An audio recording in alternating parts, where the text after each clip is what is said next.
Kita punya anggapan kalau saya ini banyak masalah, apakah amalan saya ini nggak makbul, doa saya ini apakah belum diijabah.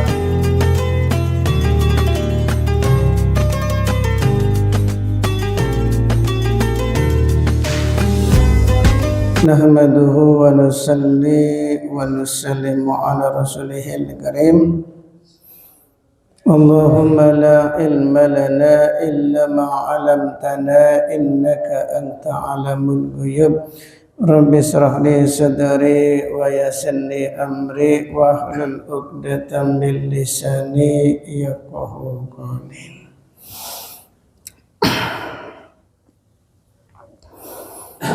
Al-Fatihah. A'udzu billahi minasy syaithanir rajim. Bismillahirrahmanirrahim.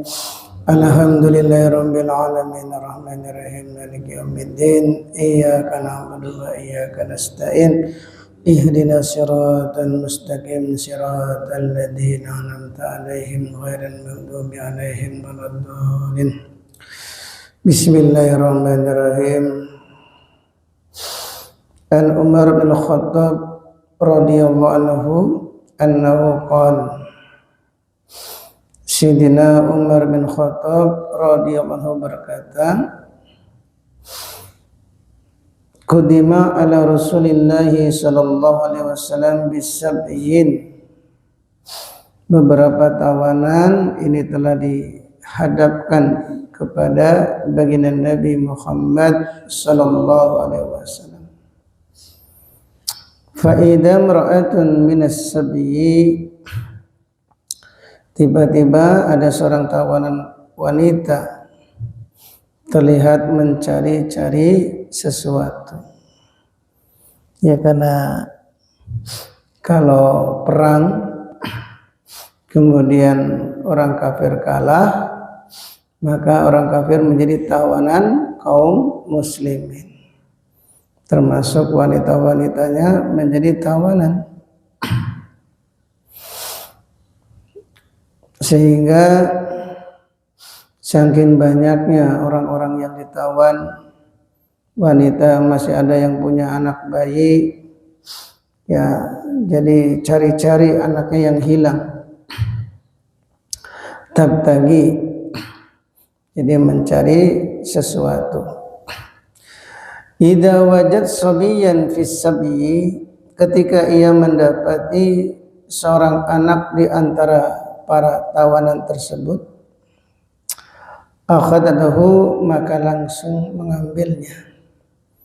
Fa'al saqathu bi batniha, kemudian mendekapkannya ke perutnya, wa arda'athu, kemudian menyusuinya.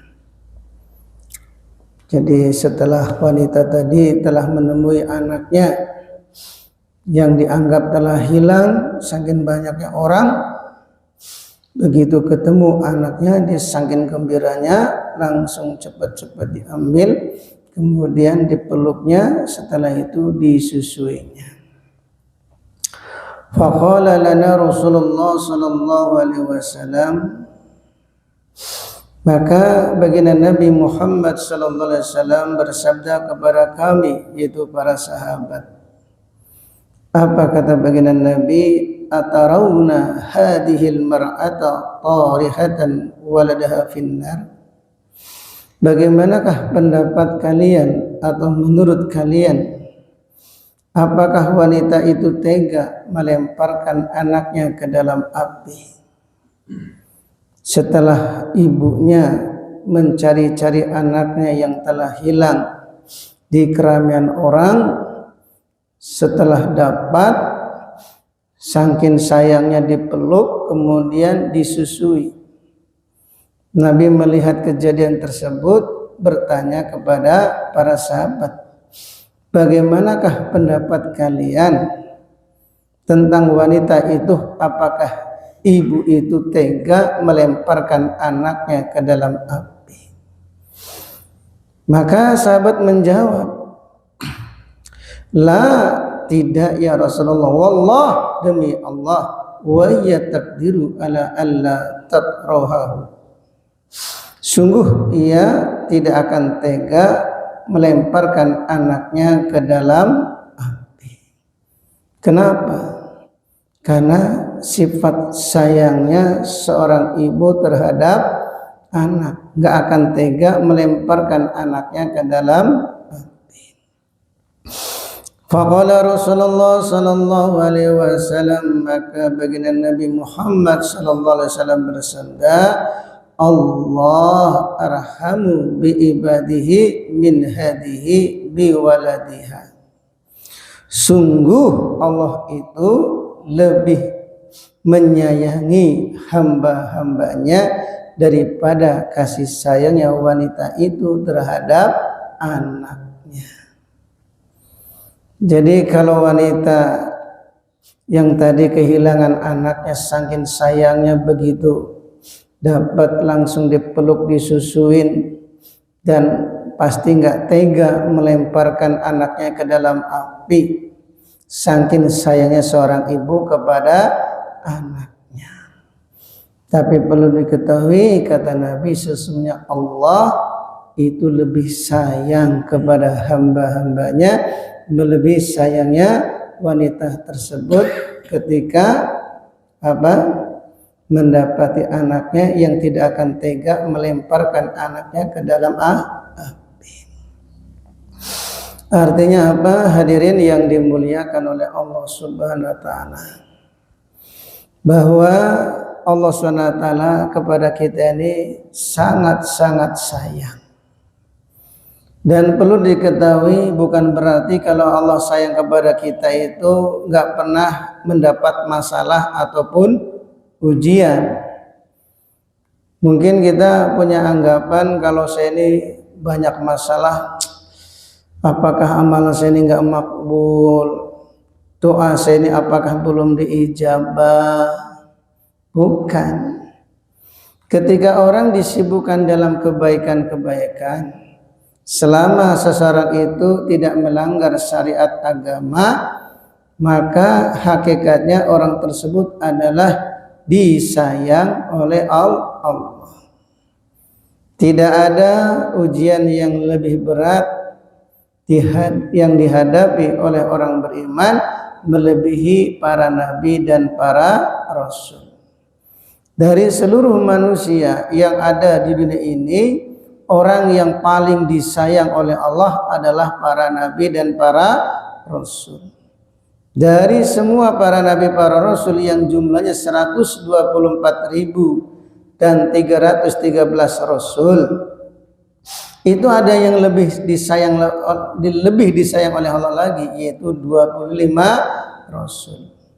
25 rasul itu ada yang lebih disayang lagi, yaitu ulul azmi, yang ada 5. Siapa?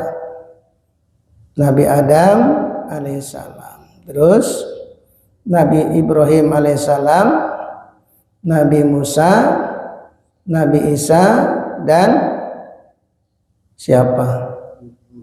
Baginda Nabi Muhammad sallallahu alaihi wasallam. Dari ulul azmi itu ada yang lebih disayang lagi, yaitu baginda Nabi Muhammad sallallahu alaihi wasallam. Setelah itu baru sahabat, tabi'in, tabi'ut tabi'in, dan kekasih-kekasih Allah. Maka baginda Nabi Muhammad sallallahu alaihi wasallam adalah orang yang paling disayang oleh Allah sehingga gelarnya Habibullah. Kalau Nabiullah Ibrahim alaihissalam Khalilullah, yang artinya juga kekasih Allah. Tapi kalau Habibullah itu orang yang lebih disayang lagi oleh Allah. Tapi bukan berarti kalau Nabi disayang oleh Allah tidak mendapatkan masalah, tidak mendapatkan ujian. Justru ketika orang itu mendapat ujian, artinya orang itu lebih disayang oleh Allah. Sebagaimana baginda Nabi Muhammad sallallahu alaihi wasallam ketika beliau mendakwahkan agama, beliau banyak mendapatkan rintangan dari segala arah, dicaci maki, dihina, dilempari kotoran, bahkan jalan-jalan dikasih duri oleh Abu Lahab dengan istrinya. Tambah lagi ujian yang paling besar ketika beliau ke Taif, perjalanan dari Mekah ke Taif 80 kilo, jalannya terjal. Sampai di sana bukan diterima dengan baik, justru yang sifatnya orang Arab yang biasanya nerima baik tamu-tamu, tapi justru sebaliknya mereka malah menolak wajakan baginda Nabi Muhammad sallallahu alaihi wasallam. Bahkan pembesar-pembesar mereka menyuruh anak-anak muda, mulai yang dewasa sampai yang kecil, melempari baginda Nabi Muhammad sallallahu alaihi wasallam dengan batu. Padahal ini kan kekasih, betul nggak? Orang yang disayang oleh Allah. Bukan berarti yang disayang oleh Allah itu nggak mendapatkan ujian dan mendapatkan masalah. Keliru. Justru ketika orang itu mau dinaikkan pangkatnya, itu justru melewati berbagai macam ujian. Sebagaimana orang mau diangkat pangkatnya menjadi mayor jenderal, itu harus digebukin dulu. Ya, harus digebukin dulu. Betul nggak? Betul ya? Jadi tentara aja mau naik pangkat itu nggak enak langsung naik pangkat, enggak. Ada melewati ujian. Tapi bukan suatu namanya musibah ketika orang itu dipukuli, itu sebagai kehormatan karena mau dinaikkan pangkatnya oleh atasannya. Begitu juga orang beriman, sudah sholat berjamaah, masalah datang bertubi-tubi, utang nggak kelar-kelar, tambah lagi istri cerewet, ya toh? Utang nggak kelar, istri cerewet, manja, ya seumpama anak badung, ya coba sakit-sakitan lagi, double, apalagi, ya, apalagi, pokoknya banyak masalah-masalah. Padahal amal-amal agama sudah dijalankan, itu bukan satu kegagalan. Selama orang itu istiqomah mengamalkan agama dan tidak melanggar syariat agama, itu nanti lambat laun masalah-masalah yang dia hadapi nanti ada jalan keluarnya. Insyaallah ya. Yang jelas tuh kita harus sangka baik kepada Allah, karena Allah itu maha bijaksana. Allah itu sayang kepada hamba-hambanya, khususnya orang beriman. Tadi ya, sayang Allah kepada hambanya ini melebihi sayang seorang ibu kepada anaknya. Nggak mungkin orang kafir yang nggak pernah taat saja masih dikasih makan dan minum, betul? Yang nggak pernah taat malah justru duitnya lebih banyak, ya. Nggak pernah taat duitnya banyak. Jamaah syukur yang rajin istighosa, yasinan sampai isyraf, duit kurang terus, utang nggak kelar-kelar, tambah lagi sakit-sakitan. Masya Allah, itu namanya ujian yang sementara, bukan masalah yang sebenarnya. Ketika orang itu dikubur, disiksa oleh malaikat mungkar dan nakir, itu masalah yang sebenarnya. Masalah-masalah di dunia itu sebagai kifarat, orang sakit sebagai penghapus dosa. Susah mencari rezeki yang halal, itu sebagai kifarat penghapus dosa. Di mana? Coba. Kesalahan orang beriman tuh nggak ada. Semuanya menjadikan kebaikan. Ajaban li amrin mu'min, inna amrahu lahu khairan. Sehingga Nabi mengatakan, sungguh menakjubkan keadaan orang beriman, apa saja yang menimpa kepadanya menjadikan kebaikan semua. Dikasih kaya baik, dikasih miskin baik, dikasih sehat baik, dikasih sakit baik. Tapi kalau sehat jangan minta sakit. Tapi kalau dikasih sakit, alhamdulillah. Kita ini kan usia sudah 60-an. Kalau pengen sehat terus, ya malu sama Allah. Kita sudah banyak sehatnya ketimbang sakitnya, dan sakit itu sebagai kifarat penghapus dosa. Jangankan sakit, cuma lupa naruh sesuatu aja ya, itu dia bingung cari-cari barang yang hilang, begitu ketemu susahnya dia loh mencari barang yang hilang, itu sebagai kifarat penghapus dosa. Ya, kunci motor lupa taruhnya di mana, padahal sudah digantung di belakang pintu, tapi dia cari-cari lupa pokok, dia susahnya dia mencari kunci yang dia lupa naruhnya di mana, itu sebagai kifarat penghapus dosa. Kecuali kalau lupa naruh rokok di telinga, ya carinya kemana-mana padahal rokok ada di telinganya, itu dapat pahala enggak? Oh, enggak lah. Ya, malaikatnya juga ngitungnya bingung ini. Jadi selama tidak bertentangan dengan syariat. Maka hadirin yang dimuliakan oleh Allah Subhanahu wa taala, jadi artinya kalau kita ini sudah disibukkan oleh Allah dalam kebaikan-kebaikan, kita ini maknanya orang yang disayang oleh Allah. Jadi jangan punya pikiran kenapa kok dapat masalah, sudah rajin ibadah, ya sholat 5 waktu dijaga, istighosanya rutin, yasin tiap pagi, tambah lagi duduk dalam taklim, apalagi luangkan waktu banyak di asyukur, tapi masalah kok nggak kelar-kelar. Justru Allah tuh sayang kepada kita supaya kita ini mau lebih sungguh-sungguh lagi dalam ibadah. Ya, khawatir kalau kita ini baru tobat, baru ke asyukur, tahu-tahu dapat uang 1 miliar. Nanti di mana fulan? Sibuk banyak orderan. Sibuk banyak orderan. Nanti maghrib saya bisa insyaallah maghrib. Ternyata maghrib datang lagi orderan sampai tengah malam. Ya, subuh mungkin insyaallah subuh udah kesiangan. Masya Allah. Jadi kadang orang itu ya dikasih pas-pasan itu cara Allah untuk menyelamatkan kekasihnya. Cuma kadang kita nggak paham. Ya, yang jelas Allah itu maha bijaksana. Allah itu sayang sama kita. Jadi masalah yang besar itu apa? Kalau kita meninggalkan amal agama. Seperti sahabat.